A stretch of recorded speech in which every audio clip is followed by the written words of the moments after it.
Welcome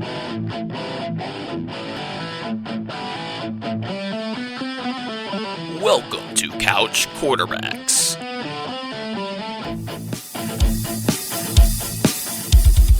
Hello, everybody, and welcome to the Couch Quarterbacks podcast. I'm Andrew Rochford, and co-hosting with me, as always, is Ben Steinberg. Stein, say hello to everybody. Hey everybody, I know we're NFL guys, but we're both wearing not NFL sweatshirts, which is funny. I'm wearing a Hawks sweatshirt, Roach is wearing a Florida State. This is an NFL-focused podcast, but we're definitely sports fans in general. So. Yeah, Hawks are playing tonight, and I'm wearing Atlanta United shorts. Oh, geez, you got it all going on. I just put on, literally, this is what I wore to work at home today. Hey, you're a true Atlanta fan. Exactly, this is what I wore to work at home. Some people may say shorts are crazy, but, you know, I like to live life on the edge. Oh, live life on the edge. That is definitely you, Stein. But we have Week 14 almost fully in the books. We got the Monday Night Football preview going on in the background, but a very chalky Week 14, Stein. I know I texted this to you earlier, but only one underdog actually ended up winning this past week. And they won outright, too. Yes, so if you pick the favorites for a money line and everything like that, then you are sitting pretty. Yeah, we've had a few weeks like this season. But we've also had, some surprising weeks. Mm-hmm. These kind of weeks can be nice because it's kind of a return to the teams that we expected to win. Yeah. Less chaos Exactly. in terms of what you expect, but exactly, it's pretty nice. Looking at it. And before we get into it, let's mention the teams that were on bye. Yep. Last week of byes. We're finally Yes. probably got your fantasy playoffs going on next week. You'll have all the teams are off bye for the last couple weeks of the season. It's very weird because this is the latest that we've ever had byes with the extra week in the season. So it seemed like even later, even though I know it is later, but it seemed like it was like 3 more weeks added on. It seemed, but all 4 of these teams are contending right now, and we have one actually leading their division. We have the Colts, Dolphins, Pats, and Eagles. Of course, Pats being the single team leading their division. Mm-hmm. But Colts and Dolphins both fighting for AFC wildcard spots, maybe even Colts in that division. Yeah, and then the Eagles are also fighting. They're right around 500, I think a game under right now. There's a lot of teams 6 and 7 in the NFC fighting for the last wildcard spot. So I don't know if the NFC is really competitive or it's just really top-heavy. It's very top-heavy compared to the AFC, which is kind of everyone's more kind of even, but they have a lot more teams over 500. But we'll go over all the games from Week 14 on Sunday, and we'll start off in the 1 o'clock window with the first matchup in AFC South battle, and it was a shutout victory for the Tennessee Titans, 20-0 over the Jacksonville Jaguars. Yeah, not a great game from the Titans. I mean, we didn't see them completely impose their will. I think this was more a case of just how inept that the Jacksonville offense played. Yeah, and of course everyone knows all the drama going into this game that came out on either Friday or Saturday with Urban Meyer really kind of calling out his coaches and players. Apparently there's been a lot of behind the scenes issues, which we've kind of been hinting towards all season, just saying how Urban Meyer's been a bad fit, and just with the coaching staff, the players. Apparently he called a bunch of the coaches losers. This was expected, Roach, completely. Nobody's surprised by this. It's gonna be interesting because how much money they have tied up with him. And I feel like the writing is on the wall. We both want to see him out of there. I think they need to get him out of there before they ruin Trevor. They ruin Trevor, because Trevor is the most surefire thing since Andrew Luck. And the fact that this guy is not seeing any significant growth and there's a culture issue going on, it needs to be ended. And one of the big things, I don't know if you saw the post-game conference, but they brought up some of the accusations to Urban Meyer, and he said whoever leaked the story is already unemployed or something like that. Yeah, he was like, if I find out whoever leaked it, then they'll be unemployed in a second or something like that. But I think it's something where the Jaguars just need to cut ties with him now. Don't even wait till the end of the season. It's not like you're playing for anything. Honestly, this is shades of Bobby Petrino, Roach. Mm-hmm. Just such a scumbag of a human being. He needs to go retire and just about 95% of the people question this hiring anyway. I know we talked about it. Fix this. This is the worst thing. There's nothing he can do because this team is not talented enough to contend at all. And apparently he's pushing off the blame onto like the assistant coaches and onto players for not performing and everything. So it's just a whole shitty situation that they've got going on in Jacksonville. And it obviously didn't get any better with getting shut out for the first time in like 12 years. Trevor Lawrence arguably having one of his worst games of his career, and that's you could say he's really been bad all season. Kind of another theme of this past weekend was just terrible performance from the rookie quarterbacks, and Trevor, no shocker, throwing 4 interceptions. That goes for 9 touchdowns to 14 interceptions in the last 13 games in his NFL career. I mean, he's there. I know you showed it to me. There's the graphic up there now showing like Gardner Minshew's first 13 games compared to Trevor Lawrence's, and Gardner Minshew had better stats than the most surefire number 1 overall pick in 10 years. I mean, everyone will always bring up Peyton Manning leading the league in interceptions his first season, and obviously things can only get better for Trevor, but right now with the current leadership and the play calling, it's just not going to work. And you got to look at also, what's the best thing to help a rookie quarterback? A running game, right? You don't have to throw as much. Look at Mac Jones. He's got a running game. He's getting successful because he has to throw the ball twice, and he can still win. You look at the running game, their leading rusher, James Robinson. This is a Jordan Howard stat line. You can say it, Roach, because I just don't even want 6 carries for 4 yards. And we know that from earlier this season, from last week even, where Urban Meyer has benched James Robinson in favor of his old Ohio State guy Carlos Hyde. I mean, Carlos Hyde only had like 1 carry in this one. They were trailing throughout the game. They only ran the ball 8 times in the ball game. So, but it's just, once again, James Robinson, yes, he was an undrafted free agent, but this is a guy that was a 1,000-yard rusher last season. And I'd be surprised if he even had like 600 yards rushing this season. Yeah. Like, he had a nice stretch in the middle of the season where he had a nice couple weeks, but obviously you can't he's not like relying on that 1,000-yard rusher, the guy that's shown success from last season. Was he trying to like save the offense for Travis Etienne, which was also another stupid decision by Jacksonville? I mean, this is just a mismanagement of assets, and it's killed them. I understand if all these players want to get out of Jacksonville, and it's just become a toxic situation. But let's kind of switch the other side. We already mentioned Texans really didn't play great, Titans. The Titans didn't play great. Had 263 yards of total offense compared to 192 for the Jaguars. But once again, I mean, when you shut out a team, they only scored 20 points. They really didn't need much offense. Yeah. Tannehill had a rushing touchdown in the game, but otherwise he threw for under 200 yards once again. He was sacked 4 times. So sadly, this has become more of a norm for Tannehill in terms of the numbers. Did get Julio Jones back on offense. He's been missing Derrick Henry, A.J. Brown. Julio's only played in a handful of games this season. Yeah. He had 4 catches for 33 yards, led the team with 6 targets, only played about 50% of snaps, so once again was not needed a whole lot, but at least glad to see another weapon for Tannehill to have back out there on offense. Yeah, he did kind of get shaken up a little bit too, it seemed like, on one play. So, I mean, he's just not – it's not the Julio that – he's been disappointing. You're pretty much just hoping for him to like string 2 games together and come out of a game without any sort of injury or setback or aggravation or something like that. I don't think he's gotten a touchdown and been over 100 yards in the same game all season. Yeah. I think he's either had over 100 yards or had a touchdown, and those have been his best performances. Yeah, I think you're right, and those performances came in the first couple weeks of the season. Yeah. Really the only guy to mention on their offense was Deonta Foreman, their new running back 1. 13 carries, 47 yards, and a touchdown on the ground to lead their rushing effort. But the Titans, with the win, they had a 2-game losing streak going into this. They are the 2 seed still in that very tight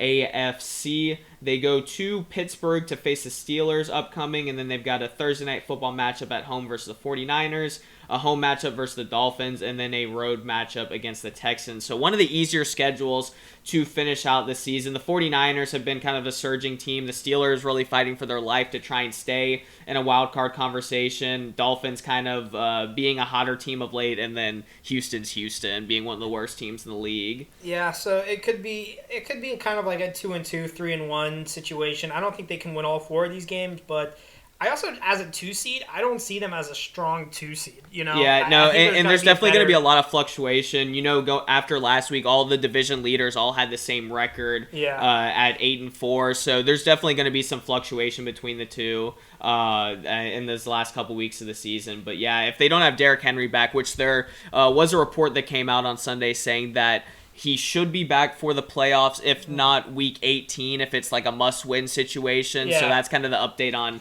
on Derrick Henry. There really hasn't been much that's come out since he really got the injury. So that'd be awesome if they can get him back for the playoffs. But bottom line from this game, Roach, I think any team really just has to show up against the Jags and they get the win. Hey, guess what? The Jags the next 2 weeks play the Texans and the Jets. So there's 2 straight weeks where we can just like write off the Jags game. Like we don't even want to watch those games. That's going to show up on Red Zone like one time. Like yeah, that game is going to be the grossest games. You know, it sucks. It's like, you know, you expect gross games to be in gross weather. But it's in Jacksonville, you know. It's gonna be, you know. And if it's in Houston, it's gonna be in a dome. So maybe the Jets game is really the only time is they that can have at some Jets? gross weather. Is that at Jets? Yeah, you check that out. Where I'll introduce our next game. But you know, we both picked the Titans in this one, and you know, we both got the dub easy. Moving on to the next game. It's in New York. Ooh, so that could be gross weather. Yeah, it's the day after Christmas. Talk about like, and the Falcons play the Lions the day after Christmas too. Oh man, okay, so we got some ugly matchups 2 weeks from now. Yeah, and it's gonna be cold. Yeah. New York during Christmas is magical. That's what they say. Yeah, it's gonna be like the hangover the day after Christmas, having to watch those teams play football. But let's move into the next matchup. And speaking of the Falcons, we have the Falcons getting a road victory in a divisional matchup against the Carolina Panthers. 29-21, and I mentioned it when we started the show, but the Falcons were the only underdog to win this past week. They were, I think they were a 2.5 point dog in this ball game. And you know the Falcons have been great on the road this season, struggled at home. They get another win on the road, but their 6 wins this season, Stein, have come against some of the weaker teams in the NFL. Their combined records of 26-52, so that's the likes of the Panthers, the Saints, the Dolphins, the Jets, the Giants was another team in there. So a lot of teams with losing records, but they're at least winning the games that they should be winning, which is nice to see. Yeah, so I mean, like, a lot of people are saying that the Falcons are like not a terrible team, but they're not a contending team. Like, of the non-playoff teams, when it's all said and done, the Falcons are probably going to be the highest up there, which is not like one of the higher ones. I mean, put it this way, Stein. Did you think 13 weeks into the season or 14 weeks into the season that the Falcons would be in the hunt for the playoffs right now? Because I sure as hell didn't. I don't, and even though they technically are, I still don't think they are. Yeah, there's 5 teams at 6 and 7 right now that are battling for like 1 or 2 wild card spots. I mean, you can make the argument the Eagles are better. You can make the argument the Vikings are another 6 and 7 team. Yeah, you can make the argument Washington's better. All these teams that are also competing for these wild card spots are better, which you have to agree. Mm-hmm. I mean, but let's get into the game though, because let's talk about what did go right. And for the Falcons, it was really their defense was playing well. Yeah, once again, back-to-back games actually with a pick six. Michael Walker, 66 they yard. Said it hadn't happened since like the 90s for the Falcons. Yeah, so very impressive. The defense was definitely one of the weaker parts of their game going into this season, but back-to-back great performances for them. Yeah. They also had, I think, 3 total turnovers. Cam Newton once again was not good in this ball game. Got benched a couple times, but yeah, nice to see for the defense, and then the offense really able to keep pace. I'm a little bit still weary by Ryan still not being able to break 200 yards, literally and he's just been on a streak of under 200-yard games, but I do think that is a tribute to Calvin Ridley not being out there. I was going to say, just really not having weapons out there besides Cordell Patterson, Kyle Pitts. And that's pretty much it, who, they can double both of those guys. But one bright thing, though, wasn't sacked in this ballgame. The offensive line has really been under fire the past couple weeks, especially after the Bucs game. So it was nice to see against line improvement against a good Panthers defense. Still some Panthers who were the 4th best rush defense, or rushing the quarterback. Still some penalties though, and still some pressure for that offensive line. So despite no sacks, it was still, I would consider, more of an ugly game, but definitely an improvement over what we've seen from them. Mm-hmm. Cordell Patterson, though, of course, getting another touchdown. Yeah, I mean, he's just continuing to just shock me, and I think a lot of people. Right now. Yeah, he's got career highs in touchdowns for the season, career highs in rush yards, career high in receiving yards. He's got over 1,000 yards from scrimmage so far this season. He's getting a contract someplace next year. Yeah, definitely. But surprisingly, he didn't have a snap. He wasn't on the field at all in the 4th quarter, which a lot of people were questioning questioning. Apparently, it wasn't injury related. I don't know if it was workload. I mean, the Falcons were up by 2 touchdowns, but then this became a 1-touchdown game when the Falcons had to get a couple of first downs in the end. Kyle Pitts had a big catch to help ice the game away. So it was kind of questionable to see Cordell Patterson not out there on the field. And then Mike Davis in his revenge game, obviously being on the Panthers last season. He had 86 all-purpose yards. I was going to say, he had his best game since really the first couple weeks of the season. Like you said, 86 all-purpose yards. And then Kyle Pitts, Russell Gage, really the only 2 pass catchers besides Cordero. 5 for 61 for Pitts, one of his best performances in a couple weeks. And then Gage, 4 for 64. Yeah, and then shout-outs to Michael Walker with the pick 6. And then also Hayden Hurst with a touchdown catch. Yeah, just got activated off the IR. 1 catch for 3 yards, but it was for a touchdown. Gotta love that from your tight end. Yeah, so the Falcons, like we said, they're right in between that 7th and 11th place with all the teams 6 and 7.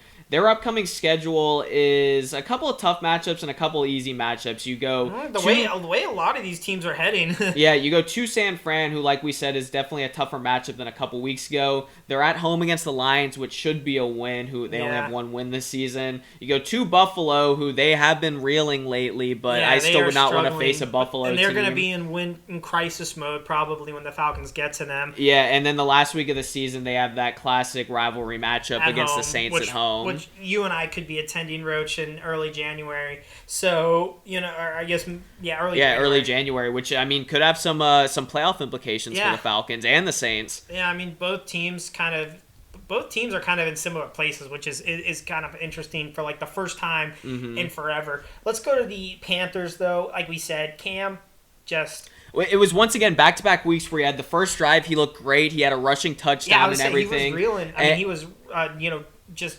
dialed in, exactly. And then after that, he got benched in the second quarter. PJ Walker comes in, throws an interception. So they're like, okay, I guess we'll go back to Cam. And then he ends up getting benched once again in the fourth quarter. 178 passing yards. He had 2 turnovers in the ball game. Did have that rushing touchdown with 47 rushing yards. But, I mean, PJ Walker sadly may have had a better game than he did, and his stats were 6 for 12, 75 yards, a touchdown, and an interception. So yeah, it seems like both of these guys couldn't get it right, and they were just kind of playing musical chairs with the starting quarterback. Yeah, Matt Rule's still sticking with Cam Newton next week, but just to kind of throw someone else's hand in the ring, he also said that Sam Darnold, who's still a couple weeks away, still recovering from that shoulder injury, that he could be a factor down the stretch. So we could have a 3-headed monster. Well, I don't know if I call it a 3-headed monster. We could have a trio of quarterbacks in one game for the Panthers. All right, Rich, I challenge you to take one quality from each of these quarterbacks and make a good prototypical quarterback. Can you do that? I mean, you take Cam's obviously running ability and Cam's size. You take Sam Darnold's University of USC. Pedigree? Yes, and then you take PJ Walker's his touchdown from this week. Yeah. That's all you can take. Even taking the best qualities of all 3 of these guys, I don't think you make anything more than maybe a average to below average quarterback in the league. Yeah, I would say maybe you get I don't know, maybe Darnold's size. Darnold is a bigger guy, but so is Cam. Yeah, I was going to say Cam's also 260 pounds. Cam's a big guy too. And I think PJ Walker's not too small either. So yeah, I don't know. I mean, either way, it's going to be a rough situation for the last couple weeks for the Panthers. Obviously, not having Christian McCaffrey. I mean, Chuba Hubbard did have a rushing touchdown in this ball game. Robbie Anderson decided to show up for the first time in Week 14. 7 catches, 84 yards, and a touchdown. If you can't tell, I've had him on my fantasy team all season. Hanging on your bench all season. Yeah, and then DJ Moore, 6 catches for 84 yards. He also apparently had a hamstring injury or got a little banged up, but they're saying he's probably just going to be limited in practice and be able to play next week. Also, Falcons information: Eric Harris out for the rest of the year. I saw he ended up leaving the game. Did not realize he was out for the season though. Yeah, that came out today. But so Falcons get the dub and a division win. Panthers pretty much. Even though they're mathematically in it, but they're basically eliminated from the playoffs. They're going to get last place in the NFC South right now. Let's move on to the next game, Roach. And one of the more thrillers in terms of the a lot of the early window games were pretty much like 2-possession games going into the witching hour of red zone. So this was one of the couple games where this was a big lead at one point. Yeah, this was one of the 2 games where the team that was trailing ended up making a late comeback. But that's the Ravens and the Browns. The Browns get the victory 24-22. Browns 7-6 on the season. Ravens now falling to 8-5. And before we get into the Browns, probably the biggest news from this game was Lamar Jackson leaving the game early, getting diagnosed with an ankle sprain. Apparently Harbaugh's saying that he's got a chance to play next week, but it didn't look good as he was barely putting any weight on it when he was going to the sideline, and then ended up getting carted to the locker room. So just the fact that they're not automatically ruling him out is, I guess, very optimistic, but I don't know if we'll be able to see him next week, and that'd be obviously a huge loss for the Ravens. Yeah, the Ravens take last year's Niners injury team, and they become the injured team of the year as just another injury, and they had to rely on Tyler Huntley to come in. He was decent in the ball game. Like at least led them to a comeback and have a chance to win in the end. Like I said, he's like Lamar, Diet Lamar. Yeah, Lamar Jr. Yeah, pretty good numbers: 27 of 38, 270 yards, touchdown. Did have 2 fumbles though, which were probably the biggest blemish on his day. Was also though kind of a little bit of that Lamar ability, running 6 rushes for 45 yards, which is a nice average. Yeah, one of those fumbles was a backbreaker from Myles Garrett where he stripped him and then picked it up and ended up taking it to the house for a touchdown. Garrett was a monster in this game, but I'll get to that in a second. Mark Andrews played really well, 11 catches for 115 with a touchdown, looking great there. Rashad Bateman taken over a little bit, 7 catches for 103, and his best game, I would say, of his rookie. And he had a huge catch on 4th down that ended up getting him a first down conversion right outside the 10-yard line, which set up the touchdown to make it a 24-22 ball game. Yeah. And then Hollywood Brown, 5 catches, 41 yards. He's had under 55 yards and 0 touchdowns over the last 4 games. Remember how hot of a start he got off to at the start of the season. I mean, you can kind of credit that to the Ravens' offense has just been very bad over the past couple games, even with Lamar in there. They're averaging under 17 points a ball game in the last 5 games, where they were putting up 28 in the first 8. Yeah, their defense is what's trying to keep them in games where their offense is not and the problem is they got all these injuries on defense, where they're all these guys out for the season, just talking about how injury-riddled this team has been all year. Yeah, so let's go to the Browns side of the ball. Like we said, Browns were leading 24-9 going into the 4th quarter. Ravens did score that touchdown and got a very unlikely onside recovery. Apparently, that was their first one since like the 2000s. Yeah, I mean, Justin Tucker, he made 3 long field goals in this ball game and then gets the onside kick recovery. I mean, what can he not do in the league? Like, he's just had an outstanding year. Yeah, if you saw the play, the onside kick hit the Browns guy who was actually going to block for the it was Janovich, the fullback. Yeah, which that's got to be such a bad feeling, to give. But at least he feels better that his team was able to pick up the W. Baker, similar numbers to like Matt Ryan, 22 of 32, only 190 yards, 2 touchdowns, and a token INT. So, just pretty Baker-esque performance. Going to have to hand the ball off a lot.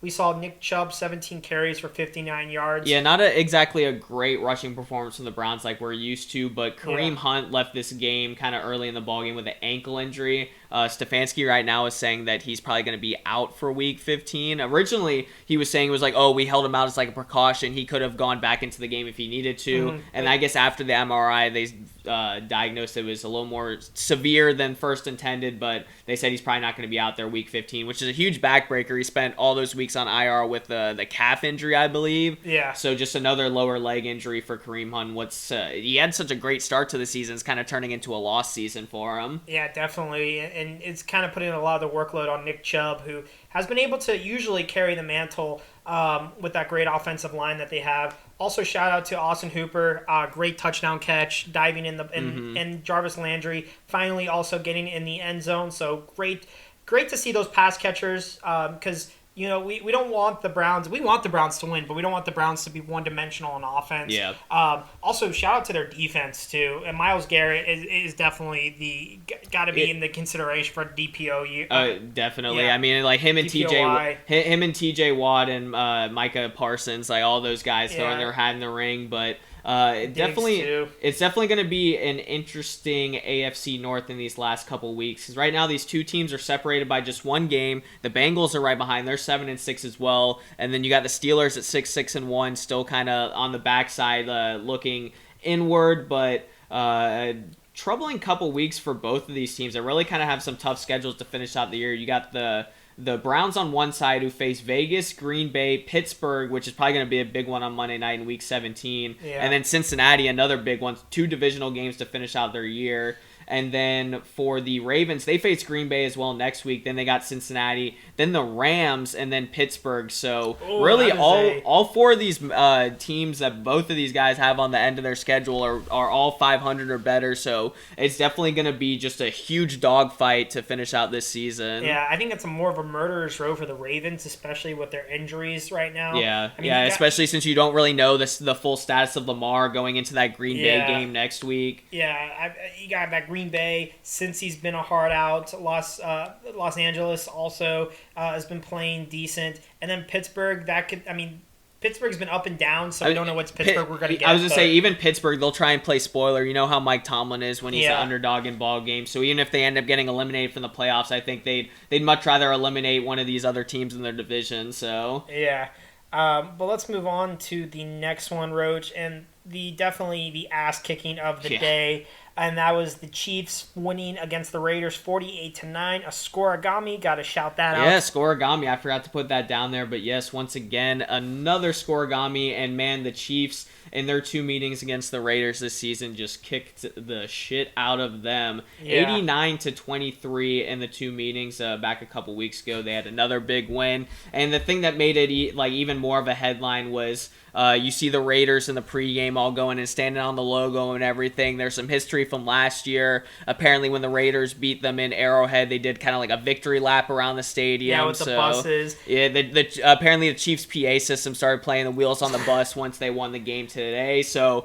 obviously, still remember and still kind of had a grudge of that from last year, and just they put it to them with it was 35-3 at halftime. Like it was never really a contest. And you knew from the first play of the game, Josh Jacobs fumbles, Mike Hughes picks it up, returns it for a touchdown. You knew it was going to be a long game. It's hard to beat the Chiefs when you're already down 7-0, when you haven't even had a positive offensive play. When you blinked and half the people aren't even in their seats. When Patrick Mahomes hasn't even thrown a pass and you're already down 7-0. And really, the Chiefs offense played well, but let's give credit to this Chiefs defense. It's once again the defense. Like we talk about it every single week during this 6-game win streak that they've had, how I think in 4 out of the 6 games they've allowed less than 10 points, haven't allowed more than 17 points. In this ball game alone, we talked about that scoop and score. They had 4 total fumble recoveries and then also picked off Derek Carr once. Had 4 sacks in this ball game, and it's just been a complete flip of a switch because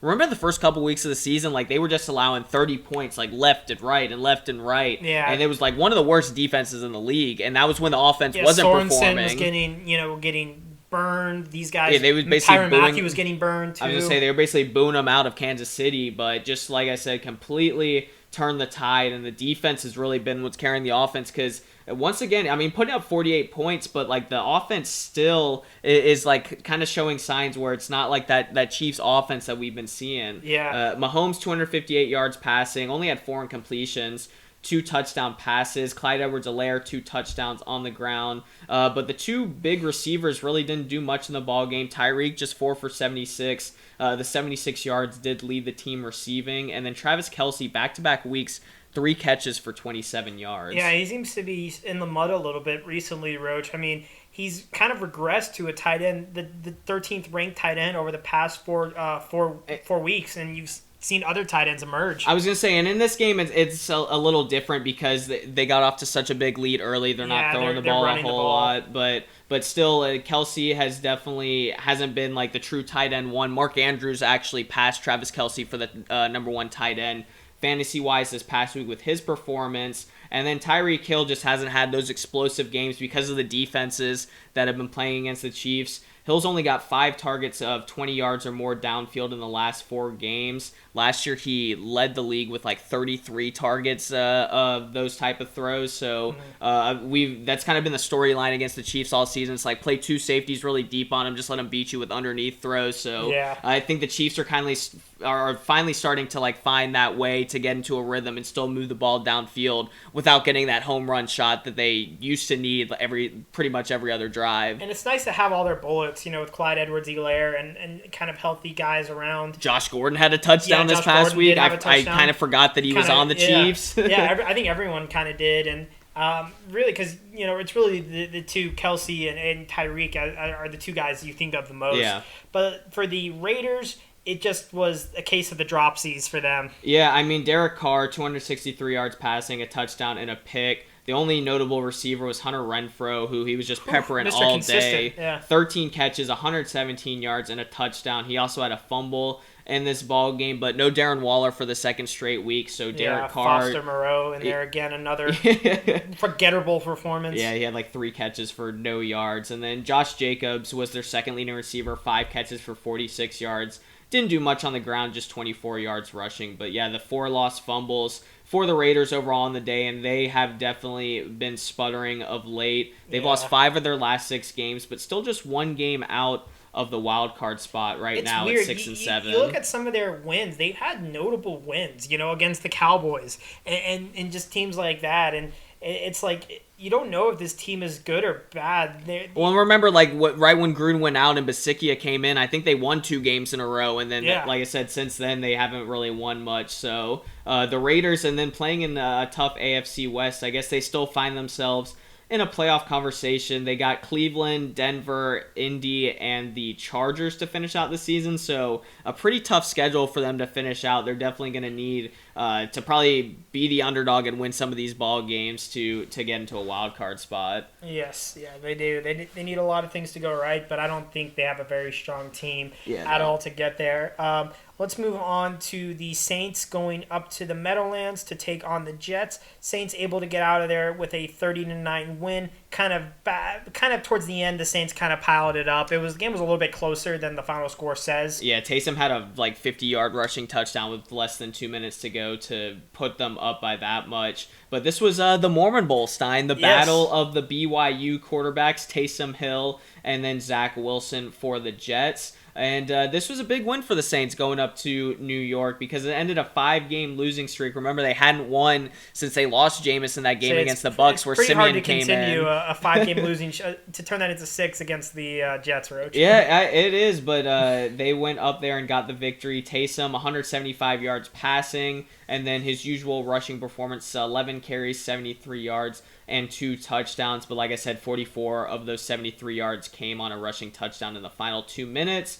And they were happy to see Alvin Kamara back out there. He had missed the last 4 games with a knee injury. He had 27 carries, 120 yards, and a touchdown. In his usual receiving work, he had 4 catches for 25 yards as well. So great to see him back out there for the Saints. He's a huge part of their offense, especially since they have no Jameis, no Michael Thomas. They've lost a couple tight ends this season. They really didn't have very many notable offensive guys. So Alvin Kamara has most of their offense. So it's nice Mark to see Ingram him was, back out. Was not. Yeah, I think he was on the COVID list. One of many guys that are starting to pop up on the COVID list in the past couple days. Yeah. So but he did what he needed to get done, Roach. He was pretty good with that 120 yards and the touchdown. Great fantasy performance for them. Nick Vannett was their best receiver. 3 catches for 44 yards, which is not saying much. I mean, once again, Taysom only 175 rushing or passing yards, and he pretty much peppered it around to just about everybody. So no one really notable receiving wise. And then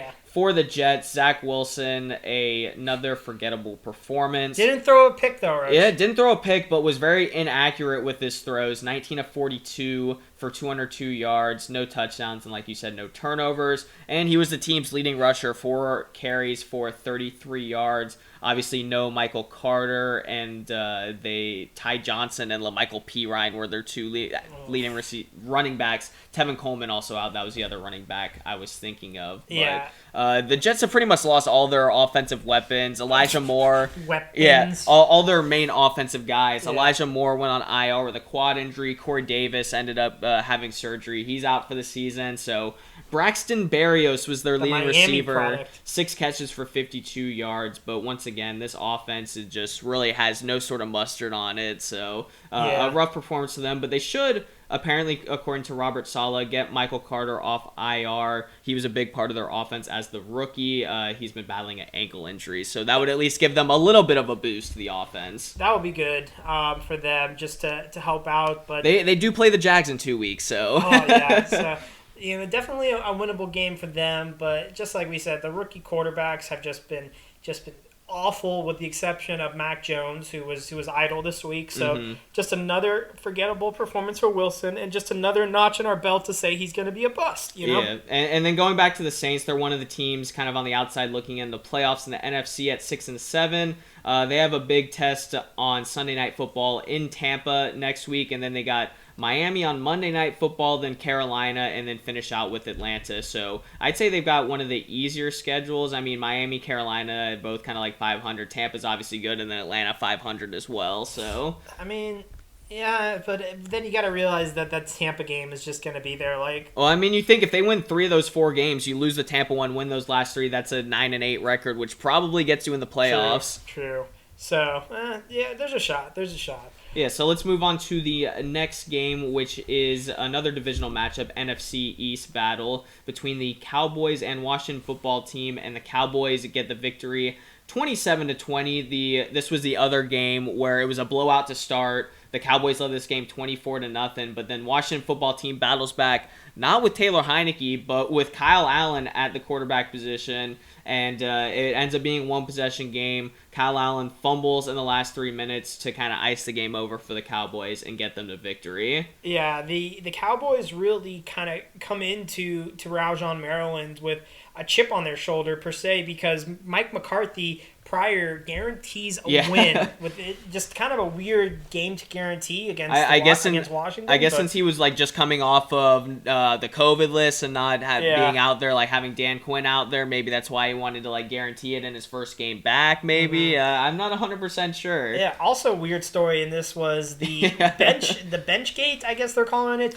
I mean, Twitter was all in an uproar because the Cowboys flew in their own benches, their own heated benches, mind you, which they probably don't need heated benches in Dallas, in Jerry's world, but I guess they just have them just for these kind of cases. I guess they keep them in a storage unit or something like that. Yeah, for when they play in these cold weather, because I heard that the Washington, their infrastructure continues to be really shitty. Or what if they literally? Yeah. What if they have 3 sets of heated benches? Because think of the teams in their division. You got the Giants, you got Philly, and you got Washington. So all of those, obviously, NFC East and the Northeast area. I wouldn't be surprised. What if they kept 3 sets in those 3 cities? Yeah, I would be surprised they have them in the stadium. And they're like, this is the Cowboys. They pay God knows how much money. Yeah, they'll pay to just keep them there or put them in a storage unit nearby or something like that. Someplace underneath. God, that's hilarious. That is definitely something Jerry Jones would do. Yeah, and it didn't even look that cold in Washington. But, Dak actually, even though the Cowboys were winning pretty handedly, Dak wasn't very good. Yeah, he hasn't been good really since returning from that calf injury. He had a pick 6 that really brought Washington football team back in this ballgame, a really bad one where he didn't see the linebacker and pretty much just threw it right to his numbers. But 211 yards passing on 39 attempts, just a single touchdown and 2 interceptions. And sacks, 4 times as well, Roach. Yeah, Tyron Smith left this game with the injury. I think they had another guy get ejected at one point. It was something on a late hit on Dak on the sideline or something like that. So they may have been down 2 starting offensive linemen. Yeah. CeeDee Lamb, 7 catches, 61 yards, led the team receiving-wise. Amari, 5 for 51 and a touchdown. And then Michael Gallup, 5 for 60. The 2 running backs between Zeke, Tony Pollard was out, so Corey Clement was the running back too. They combined for 25 carries for 89 yards. So really trying to use that run game, especially when they were up. Zeke ended up having to basically come back into the game when the Washington football team got back into the ball game. Yeah, it's like, we got to bring our guys back in. Amari Cooper was pretty good, 5 catches for 51 and a touchdown. That'll get you a nice little fantasy point day. And really with this win, we got to give credit to the Cowboys defense. I mean, Trayvon Diggs, Micah Parsons, just all those guys. Yeah, Micah Parsons Ware, apparently he's got a sack in 6 straight games or 8 straight games. Randy or something Gregory like that. had a strip sack. They had a couple interception. I was gonna say they had a couple guys come back from injury, and it's the first time that they had full strength up on their defensive front. And we've been talking about it all season, but the Cowboys defensively, as a whole, have been much better this season than they were last season. I mean, just allowing 22 points per game this season. I mean, that's 12th best, so hovering around the middle of the pack. But when you think about last season, they were allowing just under 30 points per game, which was the 5th worst. So definitely an improvement. They're definitely top 10 in takeaways, with guys like Diggs and Parsons getting all those, interceptions and fumbles. So just looking really good. And that's what I think is going to keep Washington. I keep saying Washington. Keep Dallas. We'll talk about them in a second. I know. I was excited about how bad they looked. It's going to keep Dallas in the playoff hunt. And right now they are the 4 seed. They're the 4th best divisional team because the NFC beast. And you're looking at their schedule, Roach. They have at the Giants, Washington at prime time on Sunday, Arizona and Philly. So they've got each of their divisional teams again, and then they got Arizona, which is going to be a huge matchup for them. So they've already got a big lead in the division. Basically have locked it. They probably have a chance to lock it up next week if they have a couple things go their way, but are definitely en route to a divisional victory, but would like to get a win against Arizona against a tough team. But let's talk about Washington, and they were just not good at all. This loss ends their 4-game win streak, Roach, and really the story was how bad Taylor Heineke was in the first half. Yeah, I mean, they only had 29 yards on their first 26 plays. That's why you end up getting down to a 24-0 deficit. Heineke finished the day 11 of 25, 122 yards with a touchdown and 2 turnovers, obviously one for a touchdown, and was sacked 4 times, but he had 20-something pass yards in the first half of this ball game, so it was a very bad performance from him. And to make matters worse, I thought he got benched in this ball game, and then when I was doing all my prep for the show today, he actually left the game with a knee injury. That's why Kyle Allen was in there.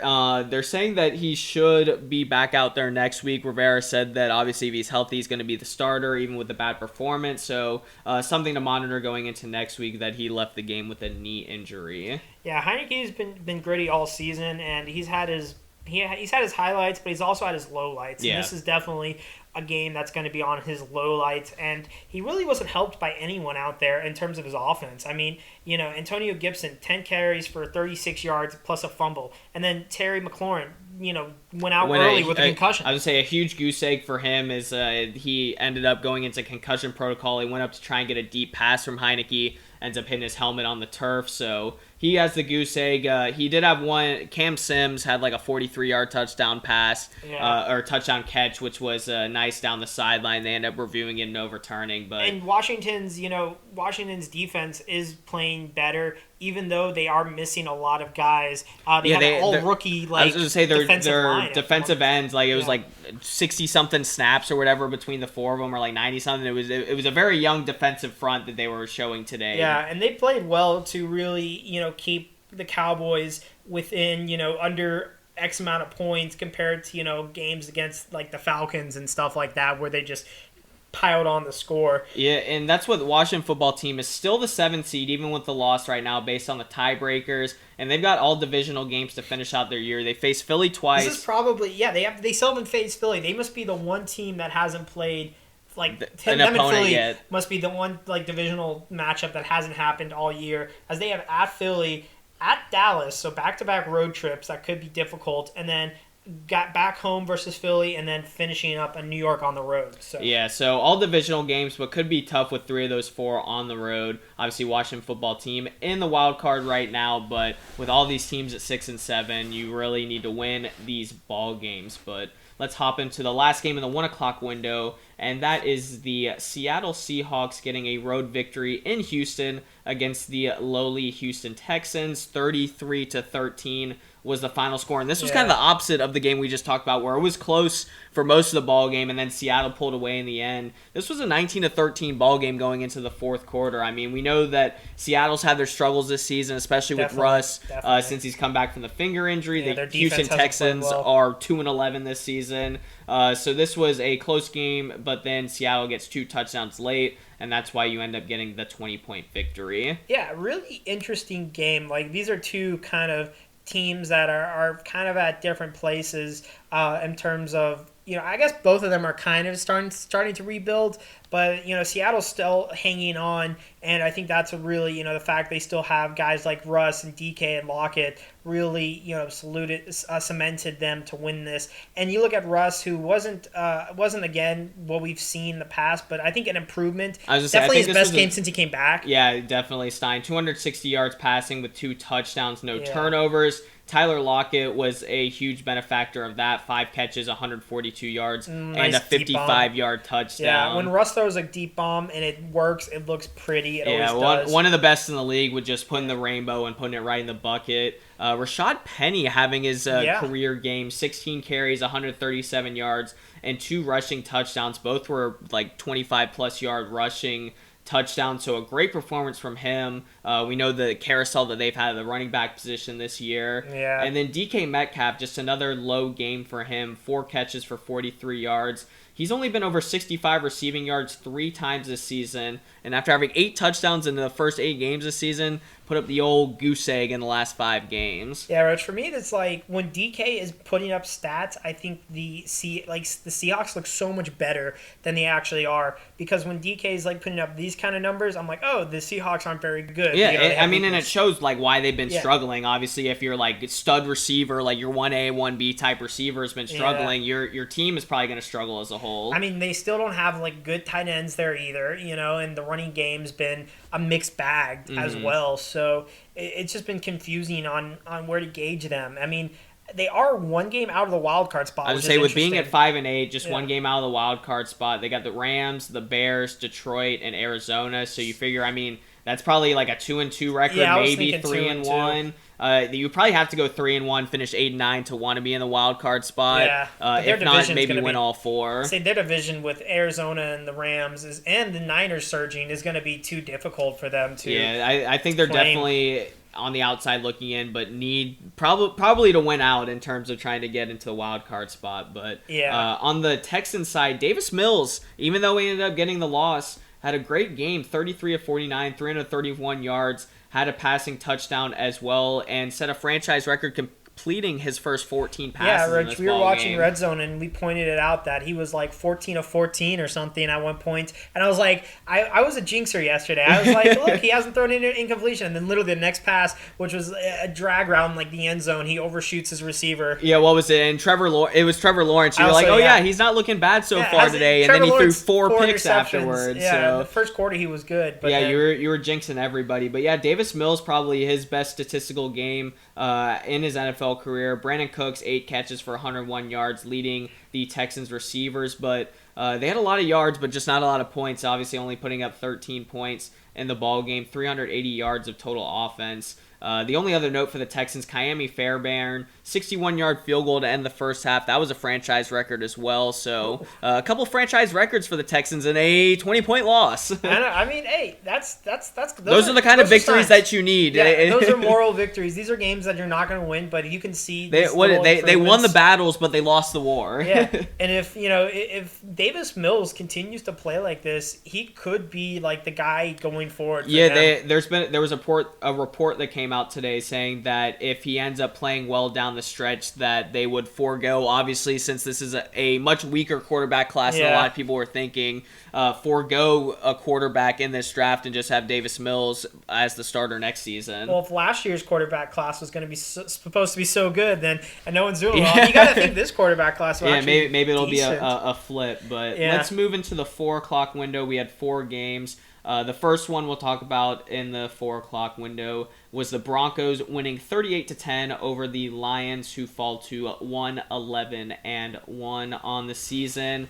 And a little sad news before we get into the X's and O's of the ball game. Obviously, the heartbreaking stuff that came out earlier this week with Demaryius Thomas passing away in Atlanta. Yeah, at age 33. That is, I don't care who you are, that is just too young for anybody. And Demaryius Thomas, what a great human being. I was going to say, literally nothing but Georgia. Positive talk about him. Everyone had something nice to say about Demaryius Thomas. And, we hate to see it. We both like Demaryius Thomas, and a guy who, went to Georgia Tech, who was just... A guy from Dublin. Yeah, a guy who was in Milledgeville, our college town, often. Apparently, he would give out beers to people. He was just that nice of a guy. He would drink with people and enjoy himself. And he just... a great human being, and... unfortunately passes away. There was reports that it was seizures. And, apparently he had been battling some seizures over the past couple months. So, but so just a very private, kind of battle, and a soft-spoken dude, and we wish the best for his family and in this hard time. Yeah, and it was nice of Denver to kind of honor him the first play of the ball game. They went out there with just 10 men on the field, kind of leaving his wide receiver position open, and then taking a delay of game penalty, which the Lions, very classy on their side, declining the penalty. I feel like if this was the Jags, Urban Meyer would have accepted that. That's gonna that's gonna be the theme, is comparing Urban Meyer to Dan Campbell. Yeah, because Campbell, the difference in the two rookie coaches with the struggling teams. 88 was painted on the field. 88 was on the helmets as well. Yeah, apparently their final touchdown drive of the game was an 88-yard drive or something like that. Oh wow, that's awesome. So let's get into the game. Broncos able to take this one handedly against the Lions, 38-10. Yeah, a big second half for the Broncos. It was 17-10 at half, but then the Broncos shut out the Lions and they scored 3 touchdowns to really make it a blowout victory.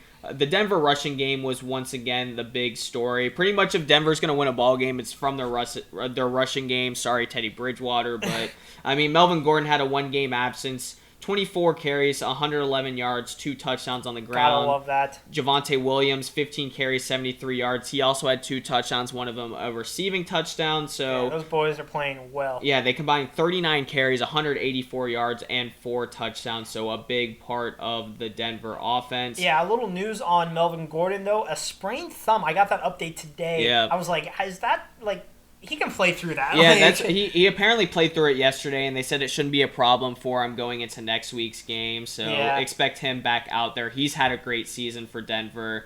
Teddy, 179 passing yards. Albert O, the big tight end, 5 catches for 41 yards and a touchdown. Jerry Jeudy, 5 for 47. Really no one else notable on the receiving end. Obviously, the big story was their running backs in this one. Yeah, and, they're one of the 5 AFC teams at 7-6. It seems like the AFC is stuck at 7-6, where the NFC is stuck at 6-7. Mm-hmm. And they definitely have a chance to sneak in there in the AFC West, which is also a, barn burner of a division with the Chargers and the Chiefs, and even the Raiders. I was going to say, they play each of their divisional opponents one more time, and then they also play Cincinnati, so all 4 of those matchups are definitely going to be tough for them. Yeah. I think Denver, they're very similar to the Raiders. I think the Chargers have the next best chance to get a playoff spot out of the tough AFC West. Yeah, I think when it's all said and done, Roach, it's going to be KC, Chargers, Broncos, then Raiders. That's kind of my order. I think I would agree with that, because I think the Broncos have a better defense and probably a comparable offense, just with the rushing attack that they have compared to the Raiders, and Derek Carr's really fallen off lately. Yeah, and then you got to say the Chargers have a better offense than both of those teams combined. Yeah, definitely. And then for the lowly Lions, Goff, another... kind of building off his winning performance from last week. A decent 24 for 39, 215 yards, and a touchdown.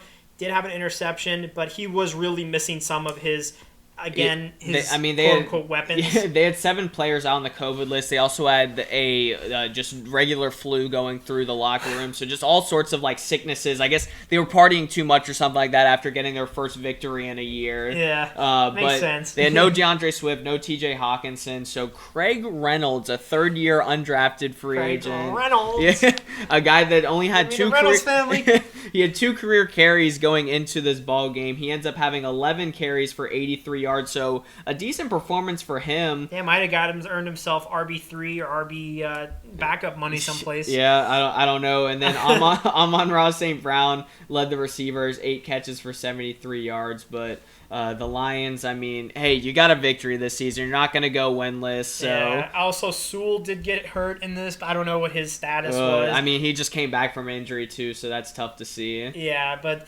poor Lions, and I jumped the gun. I said last week they were eliminated. They weren't. They were officially eliminated yesterday. Yeah, there were like 3 teams between like the Jets, Jaguars, and Lions. I think may have been the 3 teams, and then maybe the Texans already eliminated. Week, yeah. So yeah, we're starting to get to that point in the season. Yeah, but let's go to the next game: the Giants and the Chargers. The Chargers win this one 37-21, and they improved to 8-5 on the season.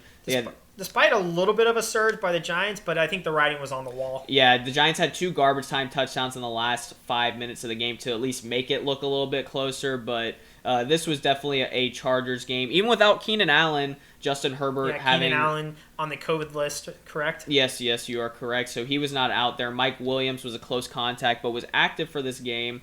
Justin Herbert's 23 of 31, 275 yards, 3 touchdowns. Austin Eckler also had a touchdown. He aggravated his ankle injury, though, so he gave up some backup running backs 19 carries, so we'll see his status going into the Thursday Night Football matchup against the Chiefs. Going to be a big ball game for them. There. Yeah, like we talked about earlier. Josh Palmer, 5 catches for 66 yards and a touchdown for the rookie. Yeah, I'm surprised they had a graphic on the Fox broadcast. We talked about like some of the guys that got graphics, some of them don't. Josh Palmer, a rookie that's like a wide receiver 3 or 4 on this team normally that had one. Yeah. Jalen Guyton, a 59-yard touchdown on a beautiful pass from Justin Herbert downfield. So a great performance from Herbert and company on the offensive side for the Chargers. Herbert continues to build on his already fantastic start to his NFL career, and so much for a sophomore slump. Guy has just been spectacular. Mm-hmm. Awesome team. I really like the Chargers, but I think with KC surging, they're just going to have a hard time getting in. Yeah, like I said, this is going to be a huge Thursday Night Football matchup coming up for them. If they win, they go into first place with a tiebreaker over Kansas City, and then they have a game against Houston, which is going to be a win, and then they got the other 2 divisional opponents to finish out, Denver and Las Vegas. So this is going to be probably the biggest game of their regular season on Thursday night, and they're hoping to have Keenan Allen back off the COVID list. And I would say this is the biggest implications game so far. Like, this is like the start of the big implication games, and this is like a good game to start against the Chiefs on Thursday night, which hopefully everyone will be healthy and ready to go, because like I said, I mean, so much COVID stuff. Keenan on the COVID list. You got Austin Eckler with the ankle injury, and really just like a lot of COVID stuff in general. Adam Schefter reported that there were 37 positive cases just today only, so I'm sure everyone's been getting notification about guys that have been placed on the COVID list, but it's definitely been like going around the past couple of days. But on the Giants side, Mike Glennon ended up getting the start once again with Daniel Jones out. He had 191 yards passing, 3 touchdowns total with 1 rushing touchdown, and then had 2 turnovers. Saquon was really the only other guy notable on offense. 16 rushes, 64 yards. Also had a receiving touchdown in garbage time.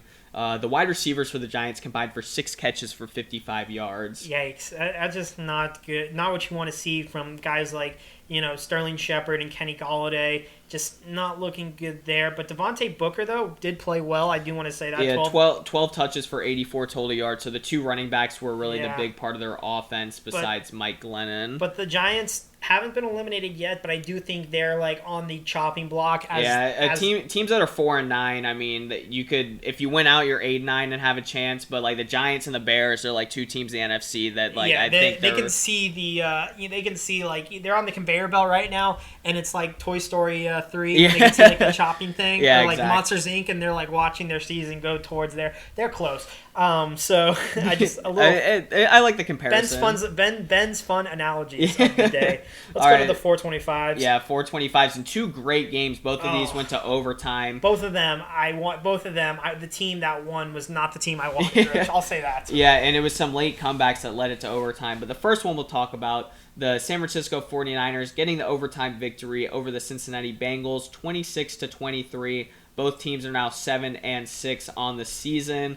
And the 49ers got out to a big lead in this one. The Bengals had a 14-point comeback in the fourth quarter to force overtime. Robbie Gould missed a 47-yard field goal at the end of regulation to put it into overtime, and then it was Brandon Ayuk that had a game-winning 12-yard touchdown with less than 2 minutes to go in the overtime period. Yeah, but it was Brandon Ayuk who ended it, like you said, Roach, and just amazing finish from the Niners. They looked like they were in control the entire overtime. Yeah, the Bengals got the ball first. They ended up having to kick a field goal, so then it went into the sudden death, and the Niners ended up driving the ball all the way down the field. George Kittle had a couple of big catches. He had a monster game for the second week in a row, 13, 151, and a touchdown. Yeah, and the last play was was Brandon Ayuk running. I think he caught a pass, runs in, gets hit right out the pylon. Yeah, he was originally ruled out of bounds, and then they ended up reviewing it, and they showed where the football crossed the plane while he was kind of like lunging out of bounds. Yeah, so. A very anticlimactic ending. Everyone was like, it's all weird when you're all like,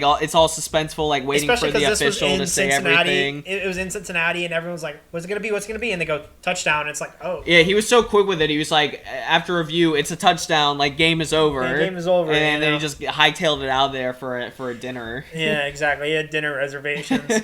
So, the Niners get the win. Jimmy G in a good game, Roach. 27 of 41, 296 with 2 touchdowns.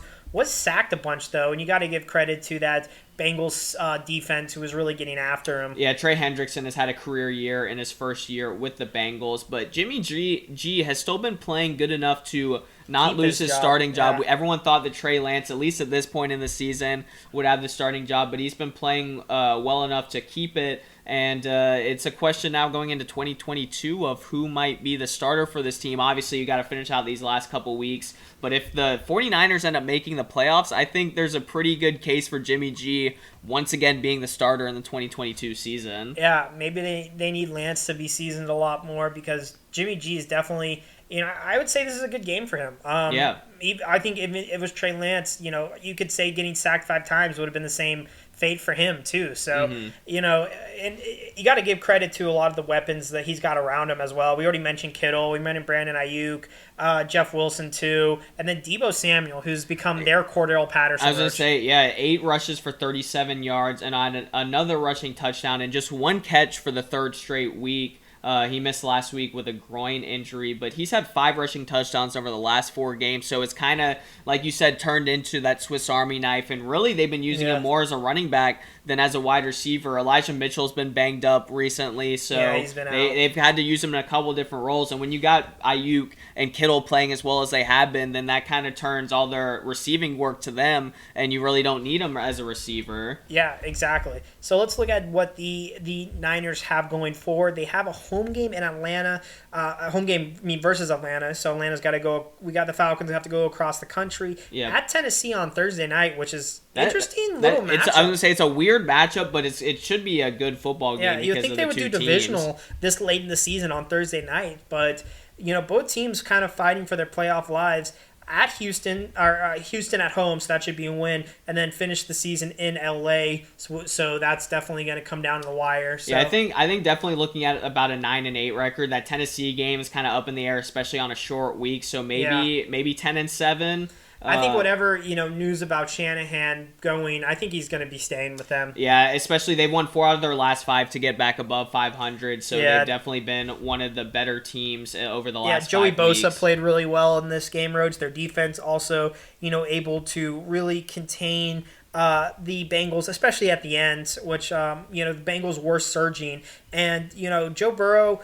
A great game in terms of passing yards. Did have 2 touchdowns, but was also sacked a bunch, like Jimmy Jesus. Lots of sacks in this ball game, but he had 348 passing yards. A down game for Joe Mixon, who ended his touchdown streak at, I believe, 9 games. He only had 18 carries for 58 yards. Jamar Chase kind of back up. Highlighted the comeback. Yeah, 5 catches for 77 yards. Had both the touchdowns in the fourth quarter to lead them back into the ball game. He had a couple bad games of late. And then T. Higgins has had 3 straight great games, 5 catches for 114 yards. Yeah, I really like their offensive weapons, Roach. I like what's being developed around them. I mean, I know I say that as someone who's biased, who owns T. Higgins and owns Joe Burrow, but when those guys are getting going, this is a good team. I think really the difference in this game was the special teams for the Bengals. Yeah, you saw Darius Phillips with 2 muff punts in the first half that led to a field goal and a touchdown for San Fran, and really a big reason why the Bengals got behind the 8 ball. Yeah, I mean, that's just inexcusable play. I mean, one's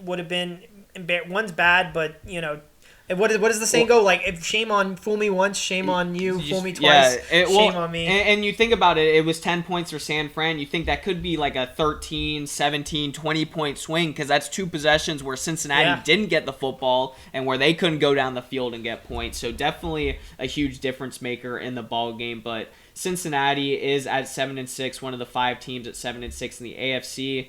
They've got the Broncos, the Ravens, the Chiefs, and the Browns to finish out the season. 3 playoff teams from last year, plus the Broncos, who have been not terrible. So, oh gosh, that's going to be a hard. Yeah, it's a brutal finish. schedule to finish out their season. But once again, I think we talked about it last week as well. No one thought the Bengals would be above 500 at this point in the season. Not at We all. thought that they were going to be the clear 4th place in the AFC North. So yeah, credit to Zach Taylor. He's really.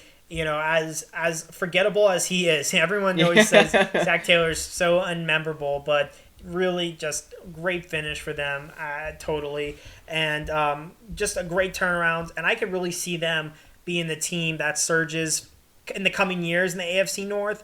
I think Pittsburgh, with the loss of Big Ben, is going to get worse. I think the Ravens have just got to figure things out. They just got to get healthy. Yeah, and then I see the Browns as kind of being a flash in the pan a little bit. I was going to say, I mean, depending on what Baker is long term, and if they end up keeping him, then who knows what the Broncos or the Browns could be a little bit of a flash in the pan. They could return to the old Browns. Yeah. So what team has the best future going forward? It's definitely the Bengals in that division. Yeah. But let's go on to, oh gosh, I hated this matchup, Roach. When we watched this live, this was probably the game we watched the most of, because it was the one that was on at the very end. Yeah, it was very exciting because the 2 overtime games were happening at the same time. But that's the Tampa Bay Buccaneers getting the victory over the Buffalo Bills, 33-27 in overtime. Bucs improved to 10-3, while the Bills are struggling. They fall to 7-6, losing 3 out of their last 4. And once again, the Bucs, a huge lead in this ball game. They were up 24-3 at half, up 27-10 in the 4th quarter. The Bills end up getting 2 touchdowns and then a 25-yard field goal right at the end of the ball game to force overtime. The Bills got the ball first, went 3 and out, and Tom Brady got the ball and wasn't going to let him get the ball back. No, the announcer, Romo and Nance, were both, on the Brady train the entire way. I think we all saw that coming, Roach. Yeah. I hate to say that, but, this was just the typical kind of performance. There was a few questionable calls, no calls, as Stephon Diggs, Cole Beasley, those kind of guys were getting held a little bit and not getting the calls, and of course Brady getting the DPIs that we know Brady gets. Yeah, Brady broke a couple records, broke the completions record, and then had his 700th career passing touchdown, including the playoffs on that 58-yard touchdown pass to Brashad Perriman. Whoop-de-doo, Rich. I mean, we're all just, it's going to be Patriots versus Tampa Bay in the Super Bowl. I saw a video where apparently they had a Tampa worker, after Brashad Perriman come in, they had him run right up to Perriman so he wouldn't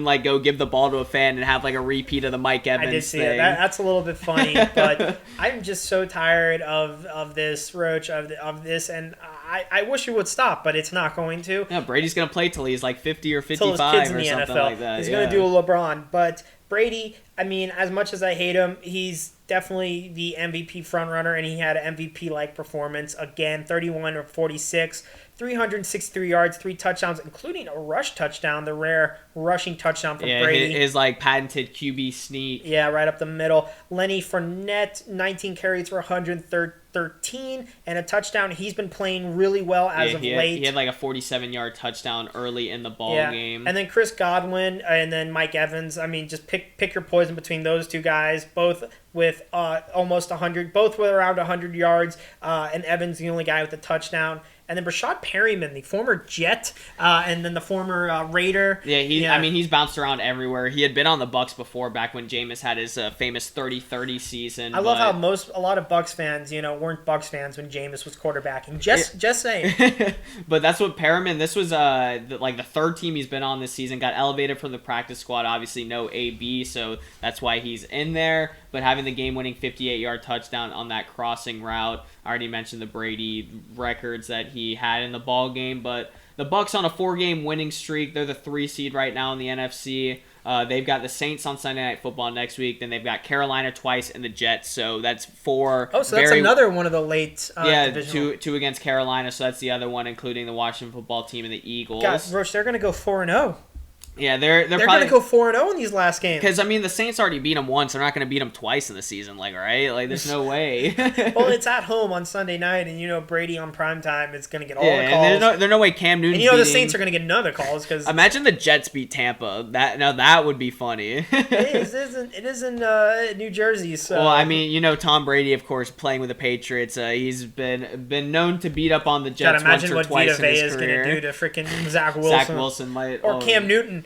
Oh, no. Or whoever the hell, they're throwing out there. PJ Washington. So it's looking nice for the Bucs to finish 14-3 on the season. And then on the Bills side, I said, they're just going in the wrong direction. Lost 3 of their last 4. They obviously lost a divisional lead to the Patriots. They're the 7th seed, the last wild card spot right now in the AFC. They went from top of the class to literally fighting for their lives. Yeah, Josh Allen, though, he put on his best performance in trying to get them the win. 308 yards passing, 2 touchdowns, had an interception, and then running the football, 12 carries, 109 yards, and a touchdown rushing. Only 7 carries combined between the running backs in this ball game. So he was literally the passing game and the running game. And we knew that Tampa Bay has a really strong rush defense, so I think that's a little play in part to that. But, the fact that only 7 carries for your running backs, they're going to have, if they want to play as a full balanced team, they're going to need a little bit more work for them, because you can't just keep relying on Allen to bail you out. You need to do the run to establish the pass. Yeah, and even more, Allen showed up to the post-game press conference in a walking boot, and I think he had some crutches as well. Apparently suffered a foot sprain in that ball game. He's considered day-to-day, so it's looking like right now there shouldn't be any worry for him to not be out there next week against Carolina, but definitely something to monitor. If they lose him, then I think they lose their playoff chances. Yeah, or they're very fringe, because Nate Peterman is the... they got Mitch as their backup quarterback. I think Nate Peterman is buried on that rock. Yeah, he could be, but... No, Peterman's on Oakland? Oakland, maybe? He is. Behind Mariota? Yeah, he is. Excuse me. He's it is Mitch, which is basically Nate Peterman. I was gonna say, what's the difference? But what's the difference? Yeah, he kind of spread the ball around between Diggs, Beasley, Knox, and Gabe Davis. Knox and Davis were the 2 that had touchdowns on the day. Yeah, I really could have used the Diggs touchdown. Good job, Stephon. The Bills coming up have Carolina, New England once again in Foxborough, Atlanta, and then the Jets. So 3 out of those 4 very easy matchups. I would say I think they can go 3 and 4 in those. Yeah, I was gonna say the big one is going to be the New England one. So right now they're probably looking at a 10-7 record, which should get them into the playoffs. Yeah, 10-7, and then potentially. That revenge game. It could be a revenge game against New England. Let's be honest. They did lose to the Jags earlier this season. That's true. That Jets game could be a trap game. But let's move into the final game of Sunday, and we had a very exciting game on Sunday. Surprisingly, that was the Green Bay Packers and the Chicago Bears. The Packers end up getting the victory, 45-30, but they had probably a little mini heart attack in the first half of this ball game, because the Bears came out and punched them right in the stomach. They were up 10-0 and then 24-14 in the first half, but don't count out Aaron Rodgers and this Packers team. They were able to flip the script, and they outscored Chicago 24-3 in the second half. There were 45 points scored in the second quarter, Stein. Yeah, and for a team like Chicago's offense can't get off the ground. Yeah, they had 2 huge offensive plays, like Demiria Bird had a 54-yard touchdown catch and run. Jakeem Grant, 46 yards catch and run, and then also a 97-yard punt return for a touchdown. So there was just explosive play after explosive play for like one of the league's worst offenses. Yeah, I mean, this is the kind of game that's going to keep Matt Nagy's job for like, oh my goodness, James Conner. Sorry. Yeah, it was a nice little one-handed catch from James Conner. But this is the kind of game that's going to keep Matt Nagy's job for another week, even though they did get the loss. The writing's still on the wall there. But you got to say this is Justin Fields' maybe his best game. Yeah, I mean, some of it came in garbage time, though, to help his stats, and then obviously the 2 long touchdowns, but he had 224... I mean, combine his rush and his pass, I think this is... Yeah, I would agree with that. 224 pass yards, 2 touchdowns, did have 2 interceptions and also a fumble, so a number of turnovers. One of them was returned for a touchdown. It is still sad to say this is his best game. Yeah, and then 9 carries for 74 yards rushing, which led the team. Yeah, Demore Bird, though, we already said, with a 54-yard touchdown. Ty Montgomery.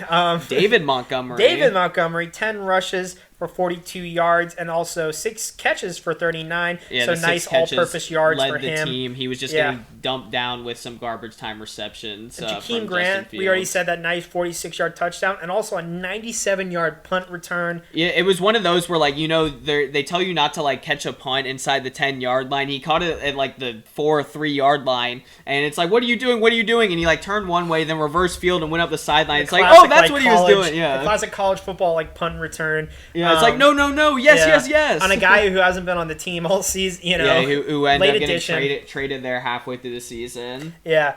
And, you know, Bears led by double digits twice, but just not able to finish it, Roach. And as we see, you know, Aaron Rodgers did Aaron Rodgers-esque things, 29 of 37, 341, 4 touchdowns. Those are his last year numbers. Yeah, you know? I mean, you mentioned Tom Brady being the front runner for MVP. Aaron Rodgers is definitely close behind him. I think those are the top 2 guys right now in the MVP conversation. Yeah. Aaron Jones had a touchdown rushing and a touchdown receiving in this ball game. And then Devontae Adams, who only had 1 catch for most of the first half of this ball game, ended up finishing with 10 catches, 121 yards, and 2 touchdowns. So a great stat line for him. Yeah, it definitely exploded in the second half. A.J. Dillon, the other running back, 15 carries for 71. Nice little 2-headed monster of running backs that they have working in Green Bay. Alan Lazard, the Lizard Man, 6 catches for 75 and a touchdown.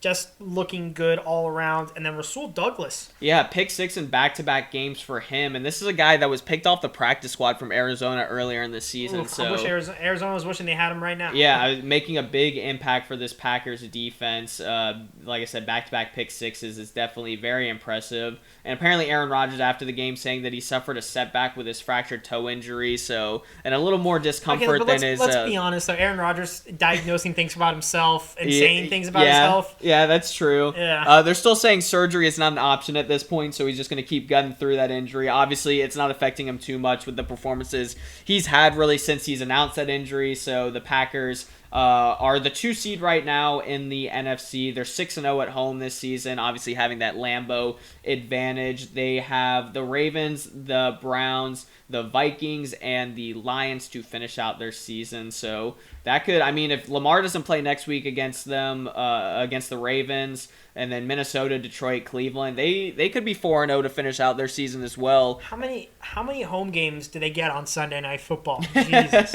I feel like every single of their Sunday Night Football games is... Every single primetime game they're in, they're at home. Yeah, the Minnesota one 3 weeks from now is a home game, so... Oh, yeah, I know. It just... So, you know, Roach, I really see them going 3-1 to finish out. Yeah, 3-1, and then maybe at Cleveland best 4-0. or Baltimore could be a loss, but then Minnesota, Detroit, I think those are wins, and then whatever alternating one, I think is another win too. Yeah. So just to finish out the show, Stein, you went 11-2. Like we said, a lot of favorites winning. Yeah, you went 2-0 in the head-to-head against me. I am 9-4. We both have the Cardinals going into this one, and probably the biggest thing about it, Stein, is you finally passed me record-wise. Yeah. Roach. Yeah. You're 1 game ahead of me now, 125, 65, and 1. So the last couple weeks in the season. We're still backlogged on our punishments. We've been having trouble doing our preview shows just with work for both of us. So we're going to try and maybe in one of these next couple weeks, and at least before the playoffs start, film on one of those days. And that's usually when we'll film the punishments. Christmas break is coming up, so we'll definitely have a little more freedom there. But y'all, we want y'all to have a great Christmas and everything, a great safe holidays. We'll have a few more shows between now and then. I was gonna say, I know look forward to the Christmas football. It's gonna be fun. I was gonna say, I think we'll be able to film next week. It should be before you end up leaving. I don't know my calendar. So. I don't know what day I leave. Yeah, we've been at least trying to get these recap shows in for y'all, but go ahead. I was gonna say, I don't think we're gonna be here for the Falcons Lions game. I'm sorry. I think you're looking forward to that one. Oh yeah, I really wanted my 50-yard line seats. You wanted to go to the tickets. You want the tickets, Roach. I'm sure they probably given those to you for they'll give you $20. You can leave those on your car and go someplace, and then you'll come back and there'll be 2 more tickets on. Yeah, exactly. the famous joke like that. But yeah, be sure to like this video, subscribe to the YouTube channel, follow us on Instagram at The Couch Quarterbacks. For Andrew Rochford, that's Ben Steinberg, and we will see you guys on the flip side. Deuces.